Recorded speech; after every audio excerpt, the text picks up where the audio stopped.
Quel est ce commencement? Quel est cet état d'enfant qui est essentiel, vital et indispensable?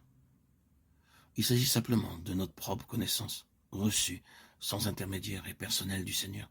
Absolument rien d'autre ne compte pour le Seigneur, et nous pouvons assez justement mettre tout le reste de côté.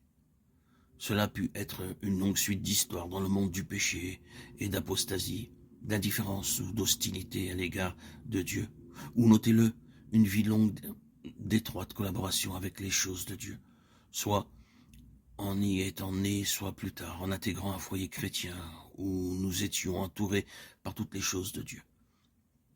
Beaucoup d'enseignements, de vérités, beaucoup de choses en lien avec le Seigneur. Nous étions au milieu de tout cela. Et d'une certaine manière, nous en faisions partie. Pourtant, dans les deux cas, dans le monde rejetant Dieu ou au milieu d'un solide ordre religieux de choses, sans vraiment en être nous-mêmes, il n'existait aucune réelle connaissance personnelle et directe du Seigneur. Et ces deux cas n'ont aucune importance en ce qui concerne le Seigneur. Le Seigneur dit que vous ayez été totalement au dehors et opposé ou indifférent, ou qu'en raison de votre vie ici sur terre, vous ayez été physiquement au milieu de choses qui me concernaient, mais sans expérimenter une connaissance personnelle de moi-même, cela ne compte pas. Ce n'est pas une histoire avec moi. L'histoire avec moi est uniquement celle de votre propre connaissance personnelle de Christ. Et quel que soit le moment où vous y êtes entré, c'est le commencement avec moi. L'histoire avec Dieu commence là. L'Église des premiers-nés n'est pas une chose traditionnelle.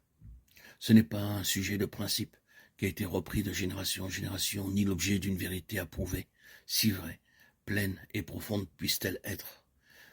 Les générations suivantes ne deviennent pas l'Église des premiers-nés grâce à leur acceptation des vérités que possédait leur père, des vérités dans lesquelles elles ont été introduites, peut-être par leur naissance naturelle et avec lesquelles elles ont été associées en raison de leur relation familiale.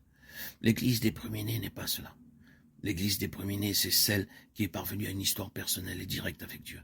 Et tout le reste ne compte pas. Si vous êtes véritablement né de nouveau, il vous est possible de parvenir dans un temps très court à une connaissance très réelle du Seigneur. Mais si nous apportons ou essayons de continuer quelque chose ou adoptons un élément qui ne provient pas de notre marche personnelle avec le Seigneur, nous compliquons toute la situation. Ces propos, bien évidemment, vont à l'encontre d'un certain ordre et d'un certain courant, mais d'un autre côté, de quelle valeur elle est, quel fardeau, quel revers une histoire peut être si nous l'autorisons.